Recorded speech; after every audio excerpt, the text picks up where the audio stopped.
Let me tell you guys a story about, like, I support police, but let's be honest, a lot of them got bullied in high school. Say true on chat if I'm right. If it's true, I'll keep going with the subject. If it's false, it's democracy, right? Okay, we got one, two truths, facts. Facts is good, but I want to hear true, so like, because I don't want to read any other words. Okay, cool. So, here's what I'm going to say about police, man. I got so many bouncing stories. I have content for 6 years, and then I'll probably be out of stories. You know, if I stream 8 hours a day, 6 years, and I'll be done all my life stories. I've the most colorful life. I'm sure there's people with like crazier lives, but like I honestly wouldn't trade my life with Dan Bilzerian because I learned more. Yeah, he made more, but I learned more, way more mistakes. So the police are, yes, the police are your friend. I'm not against the police, but I'm saying there's a lot of corruption that goes on in a lot of these places, guys. And here's what I'm trying to say, guys. As a bouncer, yeah? Let me tell you a story. A lot of bouncers don't like police because we don't carry weapons. We have to escort a drunk person all the way out, restrain them and everything, without weapons, without tasers, without anything. And then I'll go watch a YouTube video after work, and the police cannot tackle a fucking old man. They gotta tase the fuck out of him. And I'm like, what the fuck? If bouncers are like getting gangsters out of bars, you guys should at least be able to not shoot an old man with a fucking taser. You learn some fucking karate. I don't know. I think judo would help them a lot. But damn, they resort to their fucking weapon right away because they're usually out of shape, which is weird because it's like, why are most cops fat? Like that, it should be, look, man, if you're even slightly overweight, you're not going to be a law enforcer, bro. You're going to be put him in the office, like a little cubicle, you know what I mean? All right. Fuck, man. When I read chat, I get lost. So let me finish the story by not looking at it. This be easier. Okay. Fight breaks out. I'm not allowed to say on Twitch what kind of gangs are up here, but I'm not going to talk about the fight. I'm not going to talk about how many people involved. Let's say over 30. And let's say the club is closing. So really, we're not fighting for the club. We're fighting to go home, man. This is one street we can walk down. And no bouncer takes the back door out of the club. Because it is a safe bet. No one's in the back alleyway. But let me tell you, if someone hates you and their fucking group of people are there waiting for you and they're like, fuck, this bouncer kicked me out, you don't want to be in the back alley, man. Just take your ass kicking right on the fucking main street. Where there might be someone to fucking save the day. Which no one really interferes, man. People just watch fights on streets. And that's how people are fucking dying on the street. Well, I'll get to that after. So here's the deal. I'm not going to say the gang. Big bikers, though. Fighting these young bouncers. I'm there and everything. And I see the fucking blue and red lights. And I'm like, finally, they're here. The suffering can end. I wasn't in that bad shape because I was like fucking the last one out. I was like, if you know, by the ending of the club, a lot of bouncers are trying to pick up because it kind of dies down, not a lot of work. So when I came out, yeah, I get attacked too, but I don't feel, I had zero anxiety because, you know, when you see the blue and red lights, you're like, yo, everyone's going to stop beating your ass and they're going to run away. Actually, here's the funny thing. These guys don't run. These guys know a lot of the police officers by name, and the police are terrified because the police got kids, right? But I didn't know that. I was a young bouncer at the time, years ago. And so I thought my life is being saved. I thought all of my boys are going to get saved.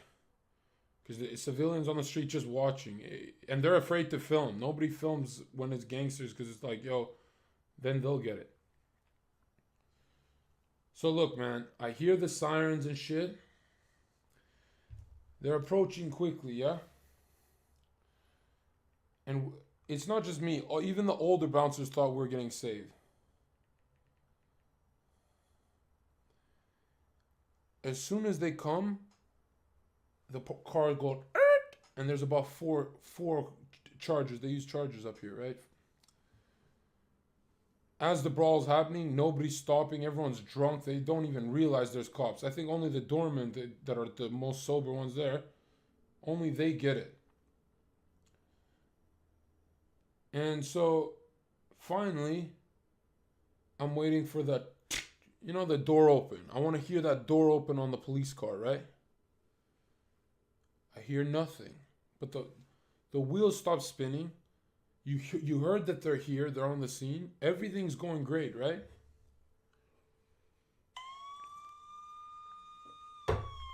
I said, look, man. They're not coming out of the car, and I don't know why. I'm a 20-year-old kid at this point. Or 21. Yeah, I was 21. And I could not believe that no door was being opened. From my peripheral vision, as I'm getting fucking knocked the fuck out, like I was being ragdolled. Because you got to remember, when you're fighting these big dudes, yeah, you can hit back, but if you hit back, you get jumped by two more. You kind of got to like defend, lose. You know what I mean? Lose the fight, but defend yourself while you're losing. You can't go savage when you're outnumbered this much. And if you know anything about these fucking street brawls, a lot of people don't jump in, but they'll sneak in and like one puncher here or there. I'm 21 years old, and I'm wondering why the fuck aren't the police stepping out of the car? I'm not going to talk about any of this story except the ending. We're going to cut to the ending. So all the interesting stuff we're going to cut out right here. This is what the police were doing. They had their video camera set up, recording it for evidence. All 4 cop cars. I asked the older bouncers, what the fuck? This is me wiping everything off my face. I couldn't FaceTime my parents for like a month because the shape I was in. I even lied and said I'm on vacation for like 2 weeks. And I had to fake that, and I don't want to get into that, but the moral of the story is, this is the police's excuse here. Since there's so many people and only 4 cop cars, so about like 6 cops, they're going to film to build evidence to catch them later. So I was like, oh, they're going to film us getting our asses beat for as long as the duration, right? Or as long as until the other cops come. That's the first time that I don't think I had it like, I don't think I slept good for another like year after that. Because I love bouncing, but the dark part of that lifestyle is like, it's not even anxiety. It's a cold sweat, kind of numb feeling. Like, I'll say you're so terrified of this job sometimes that you miss it. On your days off, you need the stimulation. It's like an abusive relationship. You can get addicted to being abused. And remember, abuse works in cycles. If your dad abused you or verbally abused you, you're going to do it to your kid and so on, because it's an addiction. It's an abuse ritual. And that's the first time I realized that, you know what? Maybe I'm not one of these guys that are all for government. Maybe I want as small government as possible. I don't really trust them. And that's when I got into politics. At that time, like when I say I'm a conservative, I mean limited government. I believe in limited government. Couldn't believe my fucking eyes, man. Could you imagine looking up, bleeding? I felt like my skull was hollow, man. And I look up and they're filming us. And they had a good point. I mean, if I was the cop, what are you going to stop bikers and bouncers from fighting? You know how do you even stop a 30-man brawl? It has to stop. It's got to implode in itself.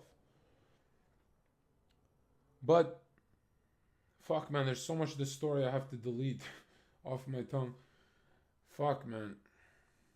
This is why I want to do a meetup so I can tell real stories without TOS. That would be great. I don't know. I support police and stuff, but you know, like I don't support whoever funds their training. A lot of them are undertrained, man. Like their first response is to pull out a gun or a taser. A bouncer's first response is to fucking grapple with the dude. We have nothing else. You know what I mean? We have a flashlight. And we used to be able to have baseball bats and handcuffs in the 90s, I heard, but I'm too young. You know, I started bouncing, you know, really late when it's like you can't do anything. And these cops got batons and shit, and they're still terrified. The weirdest thing any bouncer will ever tell you is how they have to hold down a drunk dude until the cops get there, and then the cops will be like, keep holding him. When it's their job to grab him, the cops will be terrified. They're like, put his arms behind his back, and they want to do the handcuff part. And they won't do that until 4 of them are there. The one guy will wait 20 minutes. Just like this. Yeah, man.